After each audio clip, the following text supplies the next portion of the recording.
İçişleri Bakanlığı'nın yayınlamış olduğu son kararnamede biz seyahat kısıtlaması kısmi olarak algıladık. Önceki gibi durumlar, yani vatandaşlarımız yine seyahat edebilecekler ama 65 yaş ve 20 yaş altı seyahat edecek vatandaşlar izne tabi tutuldu. Bunlar 199'dan veya kaymakamlıktan izin alarak seyahat edebilecekler. Onun ötesindeki vatandaşlar rezervasyon koduyla ve bilet koduyla gelip seyahat edebilecekler. Herhangi bir seyahat kısıtlamamız yoktur. Servislerimiz şu anda devam ediyor ama ileriki günlerde herhangi bir genelge yayınlanırsa biz de ona göre tedbirimizi alacağız. Şu anda anladığımız bu. Ne olur daha sıkı bir kısıtlama gelirse biz de servislerimizi ona göre kısarız.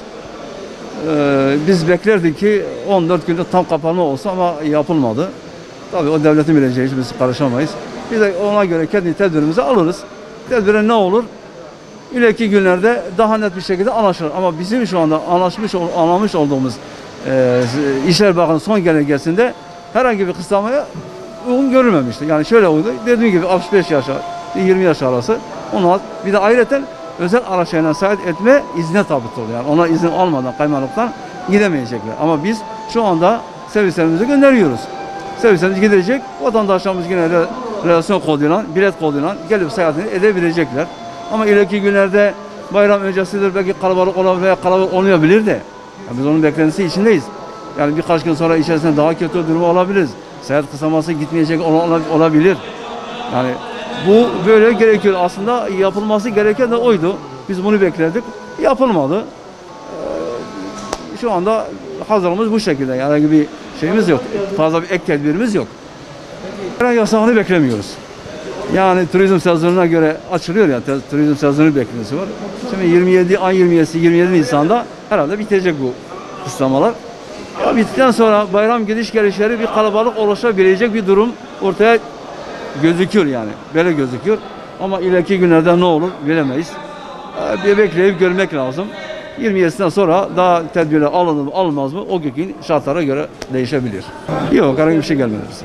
Yani herhangi şu anda İçişleri Bakanı son genelgesi firmalara da gelmedi. Sadece genelge yayınlandı ama firmalara dağıtımı da gerçekleşmedi. Bugün yarın gelecek. Biz de ona göre bakarız. Seyahat kısıtlaması ile ilgili şu anda dün gece yarısı gelen bildirimler doğrultusunda genelge doğrultusunda daha doğrusu herhangi bir kısıtlama söz konusu değildir.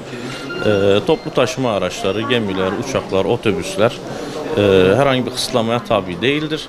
Sadece şahsi araçlarla seyahat ettikleri zaman vatandaşlarımız izin belgelerini almak zorundalar. Onun haricinde yani otobüslere herhangi bir kısıtlama gelmediğini bir genelge yayınlandı. O şekilde biz bir bilgi aldık. Şu an için durum bu. Tabii önümüzdeki hafta içerisinde bayram yoğunluğu falan da olacaktır illaki. Onlar için de yeni bir genelge gelirse artık ona göre biz de hareket edeceğiz ve tedbirlerimizi alacağız. Tabii ki biz firma olarak pandemi kuralları gereğini maskelerimizi yolcularımıza takmalarının gerektiğini söylüyoruz. Dezenfektanlarla sürekli saatte bir de olsa yolcularımıza dezenfektan ikramı yapıyoruz. Yani kısacası koronavirüs tedbirlerini firma olarak uyguluyoruz.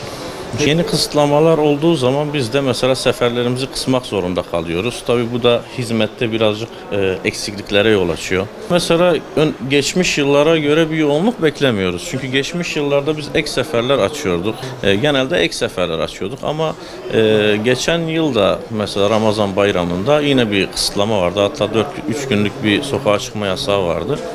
Ondan dolayı mesela biz seferleri tam tersine geçmiş yıllara göre kısıtlamalı şekilde gönderiyoruz. Açıkçası bu yılda aynı şey olacağını düşünüyorum. Yolcularımızın 65 yaş üstü zaten kimlik bilgilerini girmek zorundayız biletlerini takdim ederken. 65 yaş üstü ve 18 yaş altı olduğu zaman bunların kaymakamlık izni gerektiğini kendilerine bildiriyoruz. Geçen dönemlerde otogarın içerisinde kaymakamlığın belirlemiş olduğu bir izin kurulu vardı. Bu yıl da aynı şekilde devam ediyor. Oraya yönlendiriyoruz vatandaşlarımızı. Oradan izin belgelerini aldıktan sonra seyahatlerini yapabilirler. Tabii HES kodunu da istiyoruz. Sisteme bütün bilgilerini girdikten sonra seyahatlerini yapabiliyorlar. Bu yapılan açıklamalara istinaden genelde binek araç, özel araçlarla yapılan seyahatlerle ilgili bilgi verildi yolcularımıza. Biz de genelde mesaj atıyoruz, gönderiyoruz, bilgi veriyoruz. Bu işleyiş sadece özel araçlarla yapılan kısıtlamalarda 65 yaş ve 18 yaşını kapsıyor. Normal seyahatle düşünen yolcularımıza herhangi bir problem yok. Aynı şekilde tekrar devam edebilirler. Yani bunlara biz yer ayırdığımız zaman mesaj gidiyor ve gelip biletlerini alırlar gündüz mesai saatlerinde. Akşam da belirtilen saatlerin dışarıda gezinebilir, herhangi bir sorun sıkıntı olmaz. 199'u arayacaklar, 199'dan özel izin alacaklar. İkamesi karşı tarafta olanlar rahatlıkla izin alabilirler. Eğer diğer hastalık veyahut gitmesi gereken acil durumlarda onların artık ya kaymakamlıklarda ya da 199'u arayıp özel izin almaları gerekiyor. Yani biz sürekli günde gönderdiğimiz araçları sabahleyin dezenfektan işlemlerini yaptıktan sonra her gün araçlarımızın kontrollerini bitiriyoruz. Ondan sonra hazır halde perona alıyoruz. Gelen yolcularımızla beraber artık seyahatlerine engel olabilecek bir şey kalmayacak şekilde yardımcı olmaya çalışıyoruz. Bu kısıtlamalardan dolayı eğer böyle giderse zor görünecek. Çünkü insanlar evlerinden çıkamayacak. Bayramdan nereye gidecekler, ne yapacaklar? Daha önceki dönemlerde dışarıda çalışmalar oluyordu. İnsanlar hani bu yoğunlukta memleketlerine dönebiliyorlardı. Şimdi dışarıda çalışabilecek insanlarımız yok.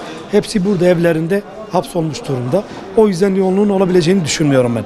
Kısmi kısıtlama yaptı. Genel anlamıyla yapmış olsaydı bayramda biz rahatlıkla her türlü işleyişimizi yürütebilirdik. Değil, biz bütün seyahat firmaları, turizm firmaları her şekilde bu işleyişi yürütebilirler. Yani bizim değil de devletin alabileceği tedbirler önemli. Artık ne alırsa biz de ona uymak zorundayız. Bize kalmış olsa yapabileceğimiz herhangi bir tedbir olmazdı. Çünkü uçak firmalarında sen bilet veriyorsun.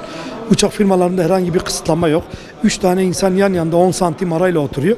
Ama otobüslerde 2+1 VIP şeklinde çalışıyoruz bile. Yine bize bazı kısıtlamalar geliyor.